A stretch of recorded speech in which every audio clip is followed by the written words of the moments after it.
Ember and Ice, a Quinn original. Episode 1, Finn.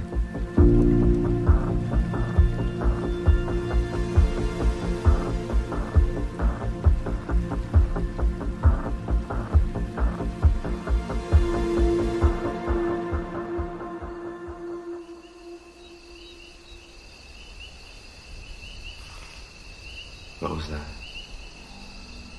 I turn at the sound, my bow already drawn. But it won't come to that. Not today, at least. It's only a stag. His black eyes stare back at me as I lower my weapon. I whisper to him, but he doesn't move. I flex my wings, translucent in the moonlight. That lets him know I'm serious. The creatures here respect the Fae. He disappears into the trees, and I turn my attention back to the path that winds its way through the forest. My wings ache for the open air, but the thick woods have been harder to defend. A vulnerability our enemy has been happy to exploit. So I held position on the ground tonight. Partially because it's good for my men to see the Moon King's only son doesn't shy from the most dangerous post, and partially because I'm the strongest fighter. If the Solari are going to attack our camp tonight, they'll need to go through me. This forest wasn't always a war zone.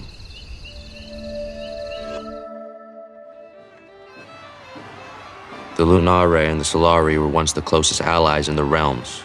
So close that this path was actually clear to lead the Solari straight to my family's hall.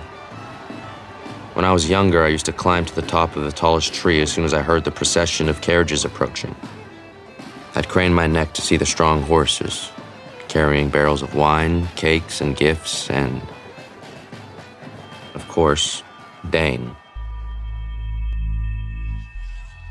Let me back up a little. Long ago, the Lunare and the Solari fought side by side to drive out a clan of cruel overlords who were draining the forests and fields. Back then, our families took to the skies together, and it ended well for both sides of the alliance. We divided the land evenly. We lived in peace long enough for me to see what life could look like without war, to learn what a man might want besides survival. Laughter, contentment, sex. Until the Solari got greedy. They started pushing into our territory and laying claim to land that wasn't theirs. My father had no choice but to defend our borders. And so, for 5 years now, the Fae have been at war with themselves. As the only son and heir to my father's title, I've had to step into the role of a military leader. And I'm proud to carry the responsibility even if it comes with trade-offs. My life has become consumed by strategy, duty, discipline, and whatever keeps our soldiers alive. A Fae commander doesn't get to make mistakes or follow impulse, and I've had to deny myself the things I once indulged in. But there are some nights out here alone that my mind drifts back to the days before the war. My first real memory of Dane was at the celebration of our family's joint victory. I was overwhelmed by all the music and debauchery at the celebration. I was the only one outside in the courtyard when Dane arrived. His hair was ruffled by the wind, his shirt half open beneath his jacket. His older brothers and his father had all arrived on horseback hours earlier, but Dane showed up alone, and 2 hours late. Which way's the party? It's through there. You missed the whole ceremony. The official map drawing and the full rites of welcome. Sorry. That sounds fun. He looked at me for a long beat, and then a smile spread across his lips. You're Finn, right? Yes. I'm the only son of your father's most important ally. You'd think you might know my name by now. It's just basic diplomacy, like not showing up late. I was in bed. Do you find your duties back home so tiring, Solari? I didn't say I was asleep. Or alone. He clapped me on the back and entered the party. That was the first time I remember feeling jealous of him. I had a life of privilege, but also of responsibility. With so many older brothers, Dane was comfortably far from the throne. And with that came something I had never really known. Freedom. A freedom he was constantly rubbing in my face. Every time I looked over at him during the festival, he was drinking wine, or laughing with a mouthful of food, dancing with beautiful women, and showing off his gorgeous amber wings. I couldn't wait for the week to be over, and for Dane to leave. I needed to focus on my responsibilities. I was 21 and it was time for me to take on more duties within the court. I just didn't expect the first of those duties to be babysitting Dane. The Solari King was also tired of Dane's excesses, and he had asked my father if Dane could stay with the Lunare, hoping that my demeanor would rub off on his wayward son. My father, eager to impress his new ally, agreed to the arrangement on my behalf. I was so sure that summer was going to feel like the longest one ever.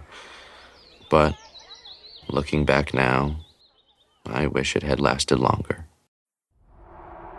Dane was an absolute nightmare for the first week or so. He refused to join me on hunts, he fell asleep in meetings with ambassadors from other Fae houses, and his room was directly across the hall so I could hear him all night with whoever he brought home.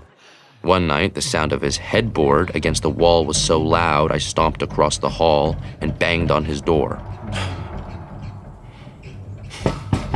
After a moment, he opened the door, completely naked. Yeah? Who's even in here with you? The ambassador to somewhere west. It's just basic diplomacy, Finn. You have a mandatory ride with me in the morning, and if you miss it, I'll be writing a letter to your father. Oh. You're gonna tattle on me? Just because your future doesn't matter doesn't mean you get to fuck up mine. I went back to my room before he could respond, or before he could notice the way my wings were trembling. I climbed into bed, promising myself it was just because I was angry. Just a rush of emotion. But I lay awake all night. Every time I closed my eyes, I saw his body. His sweaty torso, his broad shoulders leaning against the doorframe, his thick, erect cock staring back at me.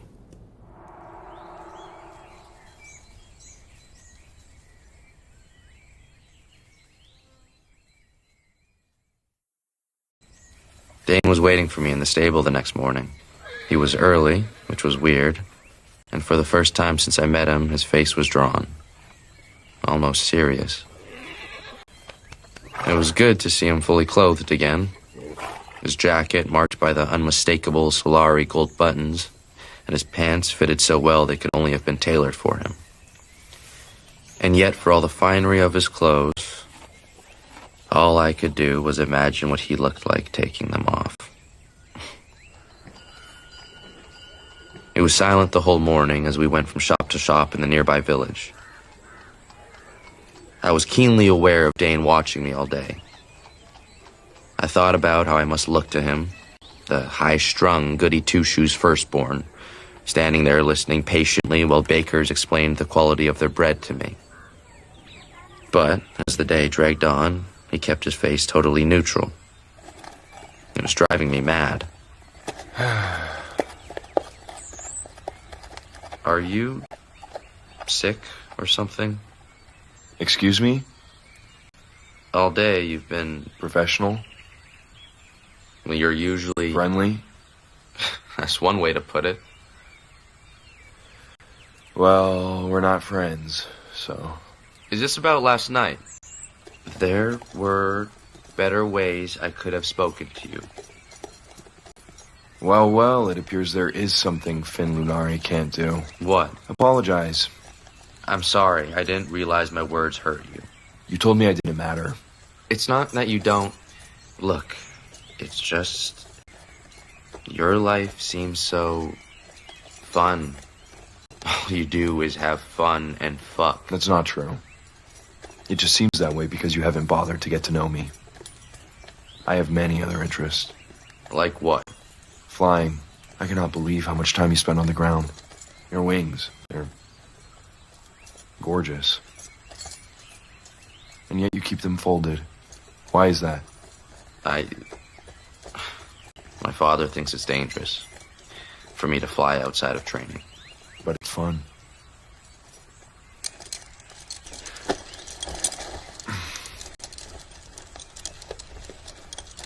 Come on. Let's go. His wings spread to their full span in the afternoon sun, and for the first time that day, his lips curved into a smirk. You're afraid. No, I'm not. Get down here, let me see you. My wings trembled involuntarily. I know you want to.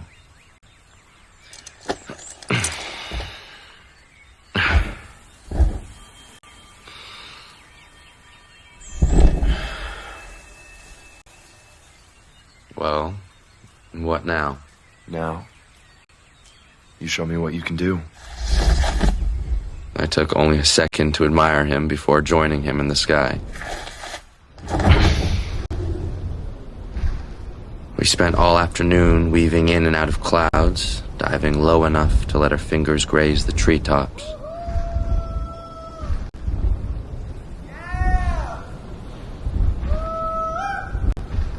As we got closer to the forest floor, I saw he was leading us towards a pond in the middle of the wood.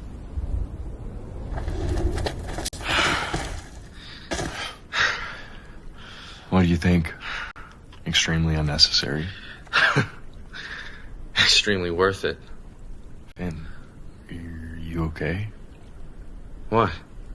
You're smiling. What are you doing? I'm going for a swim. I'm covered in sweat in the baths at Lunare Hall. Let's just say this will be warmer. As he kicked off his boots and stripped away his shirt, I felt my mouth go dry. When he reached to unlace his pants, I snapped my attention to the tree line. Someone could see you. Then they're welcome.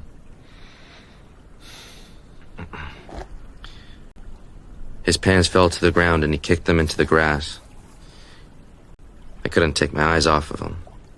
Of course, I'd seen his body last night in his chamber, but here, with the late afternoon sun casting long shadows across his chest, he looked like something carved from marble.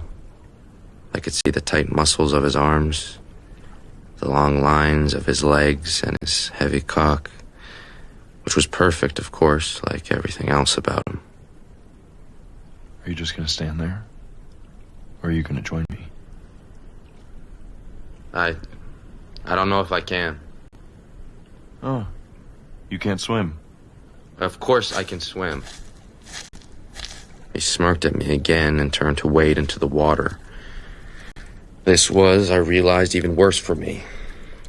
His ass was firm and muscular, somehow smooth and soft too, and I watched its sculpted curve slowly submerge beneath the water.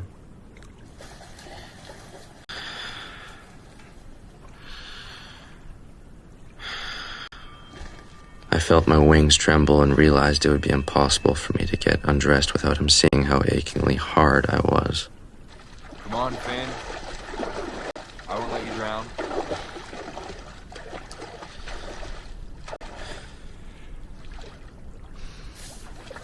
As I took my time undressing, I forced myself to think about tariffs and trade routes in every academic subject I had ever studied. I hoped I had managed to bore my cock into submission as I followed him into the water.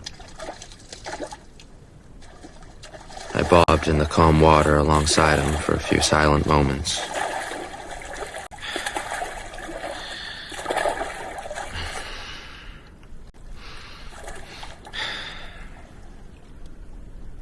Can I ask you something? Sure. Why aren't you married? Why? It just seems You're so practical. I see you training with your sword and your bow. I see you studying every map in the library. You're so eager to be the best future king you can be. Isn't some sweet, fertile wife part of the job? I don't know. My father hasn't picked one for me yet. We're not talking about a horse, Finn. You're allowed to pick your own. Unless you don't care. Of course I care. I want her to be a great ally. Okay, well, why aren't you married? You raised an eyebrow at me. I suppose it's obvious. Do you have a preference? Well, for what? Wine or ale? Nope. For me, it's always been both. You? No, only... I've only ever... with women. Are you curious?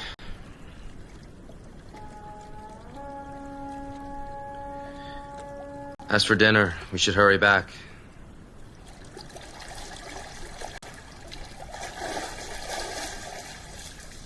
Finn. I kept my eyes fixed straight ahead as I pulled on my pants so fast I nearly tore them. Finn. The urgency in his voice caused me to turn around.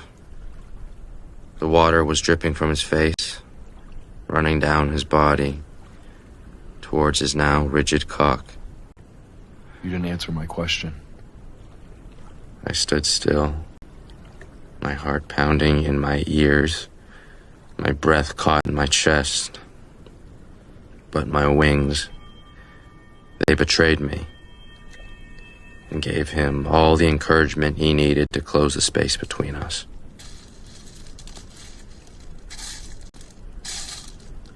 He put two gentle fingers below my chin. You've been staring at me all day, breathing through your mouth. It's embarrassing. He ran his thumb over my lip and then kissed me. His mouth was warm and soft.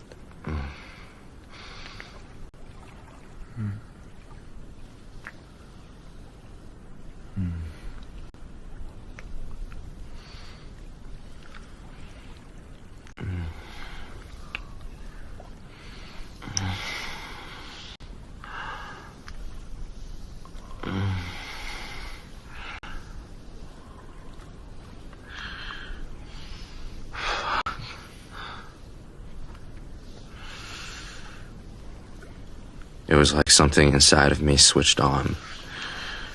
I grabbed his head with one hand and buried my hand in his sandy hair. The other crept down his chest. I felt his muscles tremble under my touch.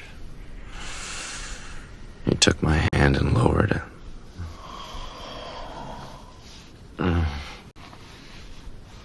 Is that okay?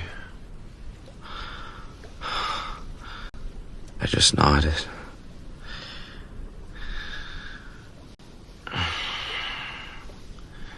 He placed my hand on his thick, smooth cock and started showing me how to stroke him.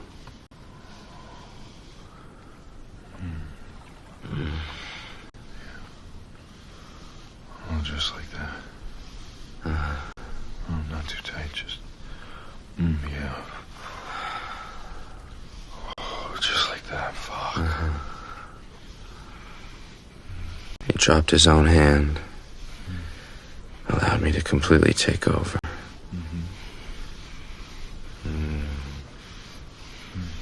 Where his words failed, his wings spoke for him.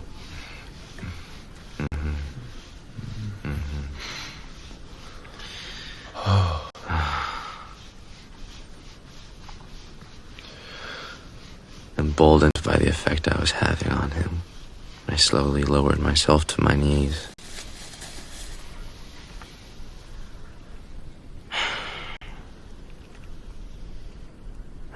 never done this before. Had barely even let myself imagine. So I began cautiously pressing my tongue to the slit at the head of his cock. Oh. Oh. Mm.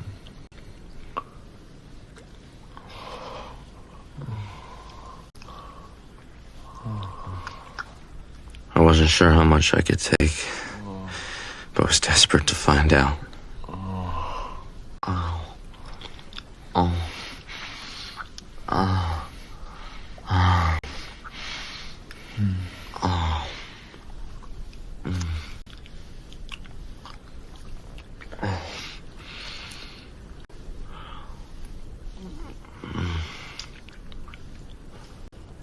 I felt one of his hands bury itself in my hair. When I stole a glance up, I saw Dane was utterly lost in the moment.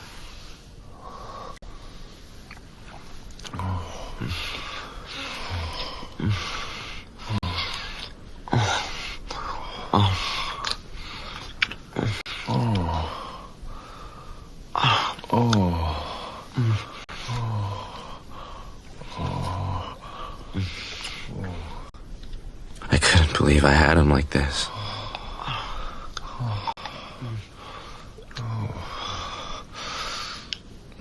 I was wearing my pants, but lowered one of my own hands to stroke myself over the fabric. What are you doing? I froze, terrified I had done something wrong. Are you playing with yourself? I sat back on my heels, wiping a hand across my chin. Does it turn you on that much? To be sucking my cock? That you can't even help yourself? His lips curled into a smile. He lightly pushed me so I was on my back.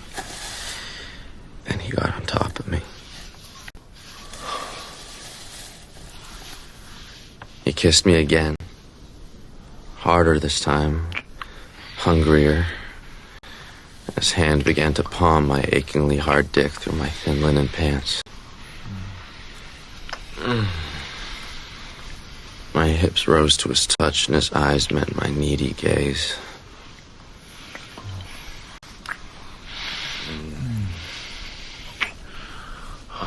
Finn, you're allowed to want this. You're allowed to enjoy this. His fingers made quick work of my pants.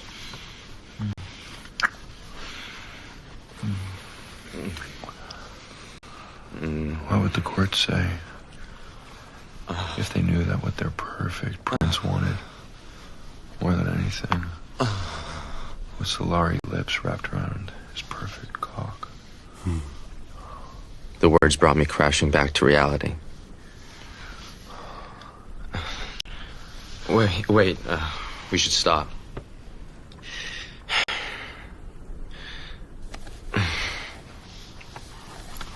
He sat back instantly, and I quickly fixed my pants and found my shirt.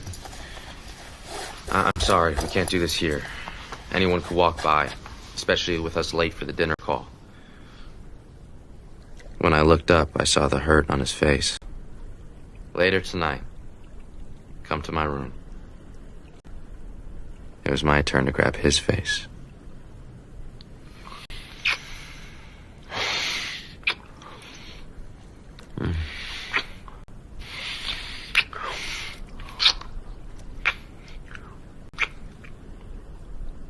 And what I want is to experience the full breadth of Solari diplomacy. He smiled, and it was impossible not to kiss him again.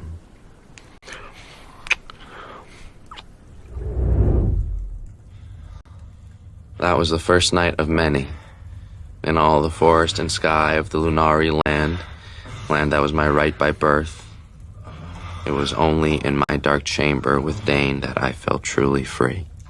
He was, for all his arrogance, quite the teacher, and I had always prided myself on being a fast learner. But it wasn't just sex. There were so many nights that turned to morning. We shared what made us laugh, what frightened us, what we really wanted. In those whispered hours, he allowed me to see someone who was kind and curious and looking for purpose.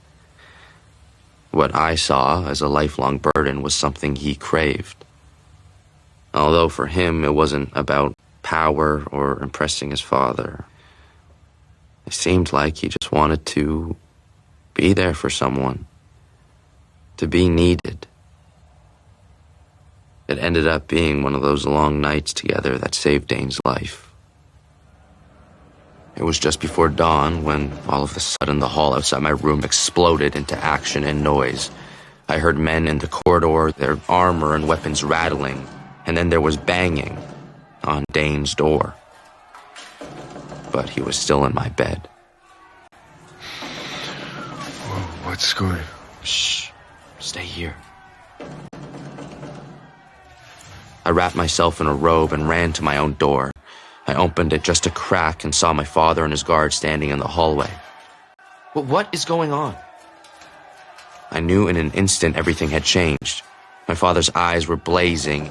He explained through a snarl that the Solari had betrayed us, invaded our land in an attempt to take it for themselves. Peace was over, and my father was there to take Dane as a prisoner. I made some excuse and closed my door. You need to get out of here now. Go. I threw him some of my clothes and I watched him back towards the window.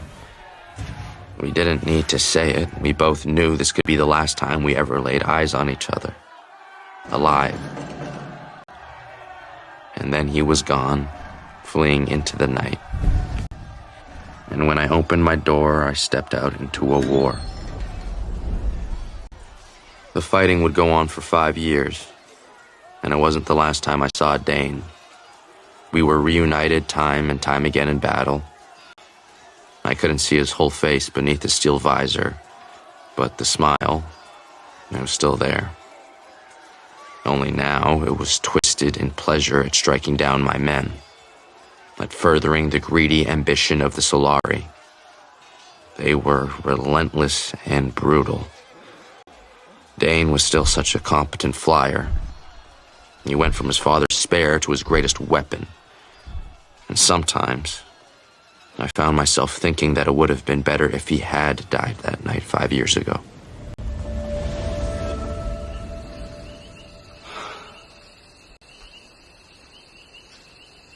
Whatever I previously may have felt for him, now it's only hate. That's why I try not to let myself remember. I make my way back through the woods and into camp. I nod to my men as I make my way to my tent. I enter my tent without speaking to anyone, desperate for bed. A note has been left on my desk. It's sealed with distinctive silver wax. From my father.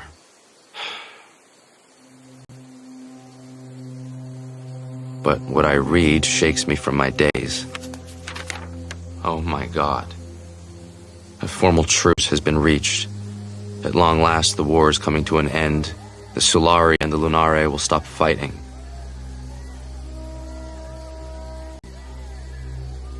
Families will reunite at a historic celebratory summit to sign the treaty.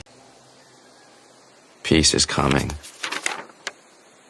And so is Dane. I reread the missive to make sure I haven't missed anything, but no. My father is clear. Both families must be fully represented. I'm going to see Dane. How will he react to the sight of me? How will I react? Am I just supposed to shake his hand? The last time I touched him must have been a caress, a kiss. I can control myself, but my wings, what if they betray me? What if they tremble at the memory of his hands? The way he would stroke them as he fucked me. The memory of his strong hands gripping my hips. The dirty things he'd hiss in my ear as my ass eagerly rose to meet his cock.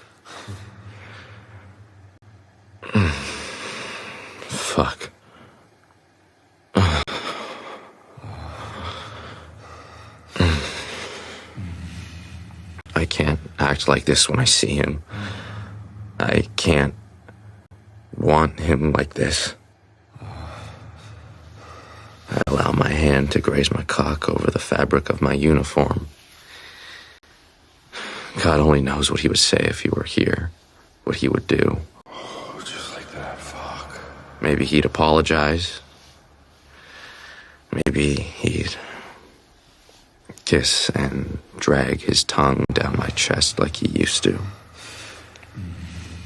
Maybe then he'd plant slow, deep kisses on my inner thighs before taking me in his... fuck.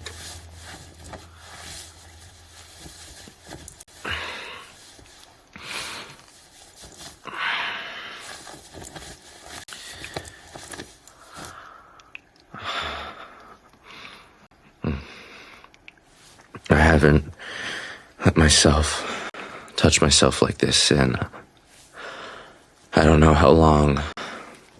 I imagine him running his big strong hands over my body, stroking the length of my cock, the muscles of his shoulders, how he flexed as he supported himself, taking all of me deep into his warm, wet mouth.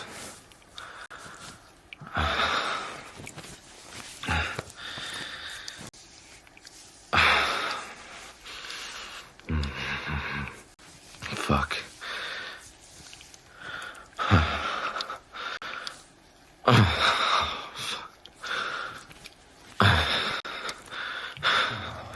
I imagine my fingers wrapped in his curly golden hair, gently thrusting up.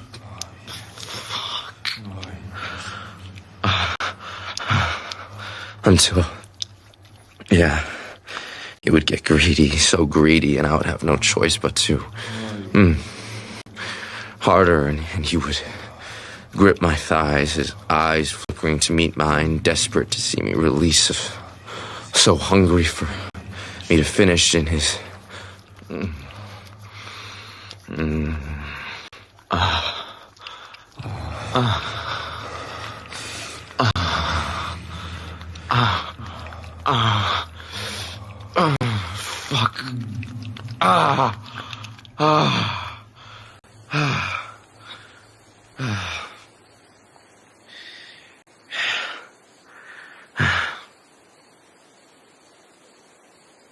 It's good for me to get this out of my system.